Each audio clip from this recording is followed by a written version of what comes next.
And it came about when he came near to Egypt. Here's the first problem that arose. Soon as you land in Egypt, there's problems. You know you're out of God's will immediately. As soon as you've followed your own reason.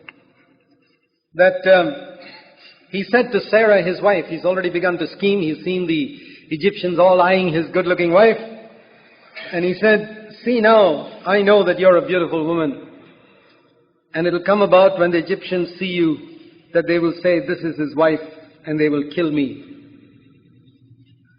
You see the selfishness of this man. I mean, just like us, he had the same flesh as us. But they will let you live. Please say that you're my sister, so that it may go well with me because of you. I mean, didn't Abraham think that if you go around saying this good-looking girl is my sister, somebody will just say, all right, I'm going to marry her. I mean, that would be common sense. But there, he was so much thinking of preserving his own life. They will kill me. So I'm willing to risk my wife becoming immoral so that I can preserve my life. It doesn't matter what happens to my wife so that I can preserve my life. Now today, we won't act like that. But we can act like that when it comes to our inner self-life. That to preserve my self-life, I'm willing to let my wife suffer. It's the same thing. They will kill me. I don't want to be killed. So, tell a lie that it may go well with me. Verse 13. Please say that you're my sister, that it may go well with me. You see, this is typical of the human race. That it may go well with me. What about going well with you, Sarah? Yeah, never mind that. But that it may go well with me because of you. That I may live on account of you. And came about when Abraham came to Egypt, the Egyptians saw that the woman was very beautiful. I just want to mention something here. That Sarah was 65 years old and she was so beautiful. What's the secret of that? I want to turn to a verse in 1 Peter chapter 3 in this connection. 1 Peter chapter 3. 1 Peter 3 verse 3 to 6. 1 Peter 3 verse 3 to 6. And let not your adornment, you wives, be external, braiding the hair, wearing gold jewelry, putting on dresses. Let it be the hidden person of the heart, with the imperishable quality of a gentle and a quiet spirit. For in this way, verse 5, which way? In this gentle and quiet spirit in former times, the holy women also, who hoped in God, used to adorn themselves, being submissive to their own husbands. Thus Sarah had a beauty in her life, as she obeyed Abram, calling him Lord. And you have become her children. Not only Abraham's children, wives, you can be Sarah's children if you do what is right without being frightened by any fear. Yeah, there was a beauty in her which was more than physical. And when you see in 1 Peter chapter 3, you see that beauty was the beauty of a submissive spirit. Think that Sarai knew how to submit to Abraham without a commandment saying, wives, be submissive to your husband. She had no scripture, but she submitted to her husband, calling him Lord. Amazing. And she is put forth as an example for new covenant sisters. It's not only Abraham, Sarah is also put forth as an example.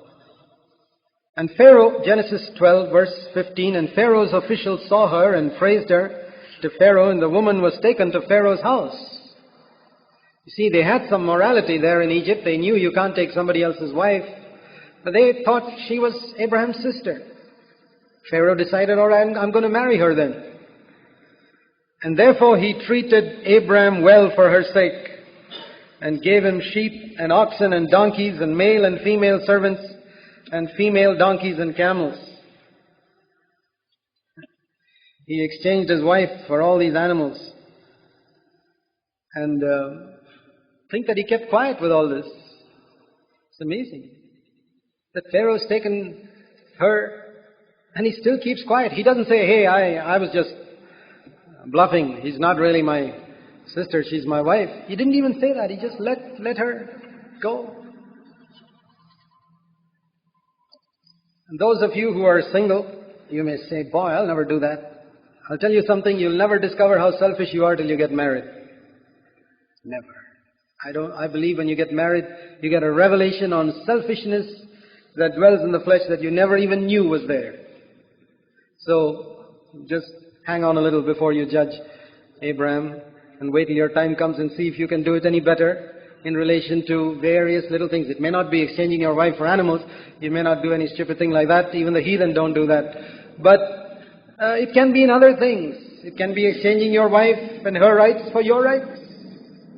So that it may go well with me. So that my self-life is preserved. So that my convenience is preserved. My comfort is preserved.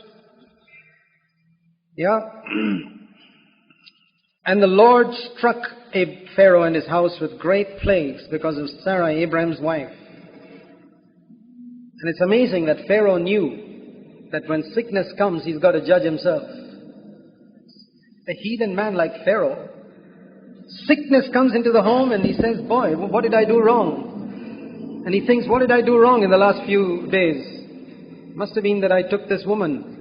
I can't think of anything else that I did wrong, that all of a sudden sickness has come to everybody in the house.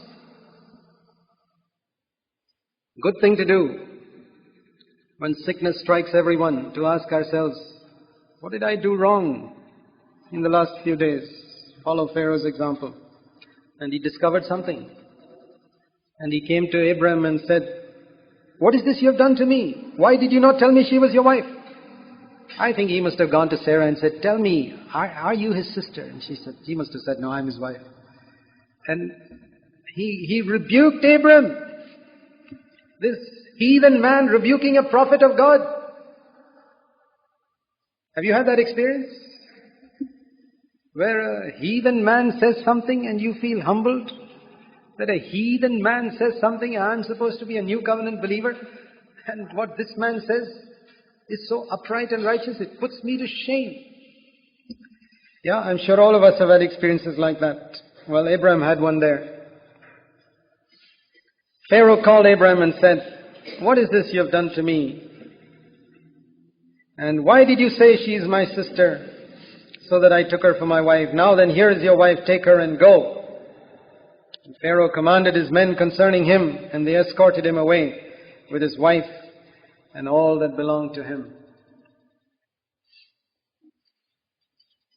And we read, thus Abraham went up from Egypt to the Negev, and he and his wife and all that belonged to him, and Lot with him.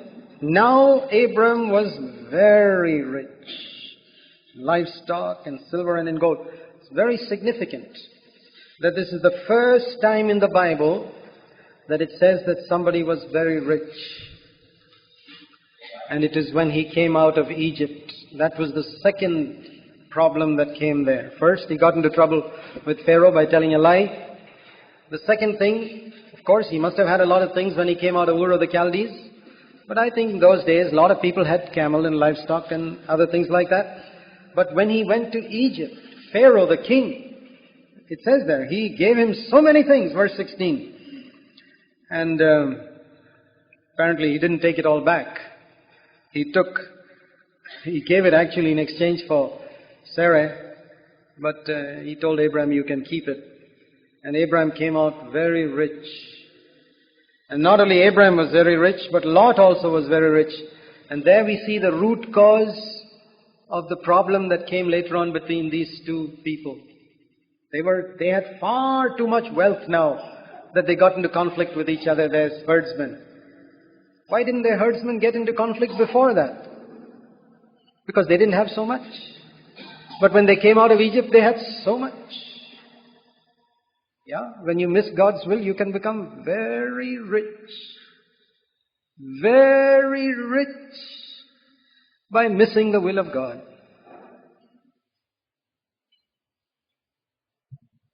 And so many people are so foolish to think that all that riches has come by obeying God. Did Abraham become very rich by obeying God? No. By missing God's will and going to Egypt, he came out with all this wealth, and the wealth became the cause of his problems with Lot. Learn a lesson. The blessing of the Lord makes rich, and there is no sorrow.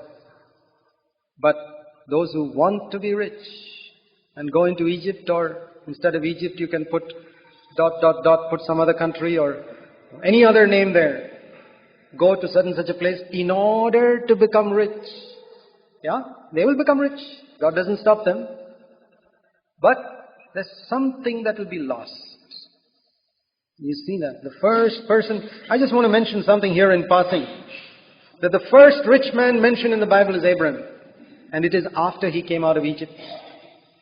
And the last rich man mentioned in the Bible is in Luke 18:23, the rich young ruler who turned away from Jesus because he would not give up all that wealth. And there is a contrast there. The first rich person and the last rich person. And Genesis 13 verse 3, he went on his journeys from the Negev as far as Bethel, to the place where his tent had been at the beginning. Notice that phrase, at the beginning.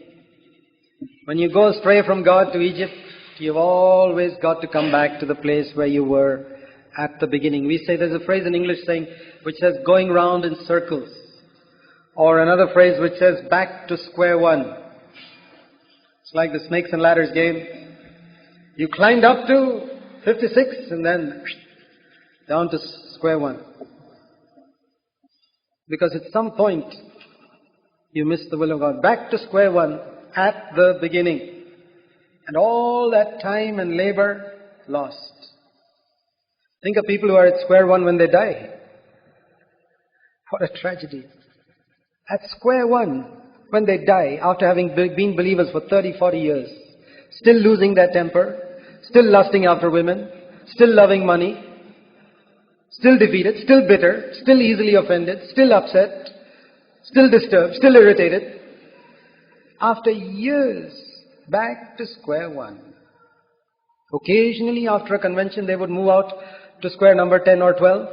But after a few weeks after the conference is over, back to square one. But think, alright, that happens for a little while, but think if you spend all your life like that, being eaten up by a snake and back to square one and end up in square one when you die. We really got to take it more wholeheartedly. We got to walk carefully. Thank God it doesn't depend upon a throwing of the dice like in snakes and ladders, that you don't know where you're going to land. We know where we're going to land. And we can be careful that we don't land there. It's not the throw of a dice. We choose to land into some square where there is a snake, called the love of money perhaps, or the love of a profession, or advancement for oneself, or some personal gain. I know there's a snake there, but I go and land there. I choose that it may go well with me. Yeah? But praise God, he didn't keep going round in circles. He didn't spend all his life going back to square one. He made a move.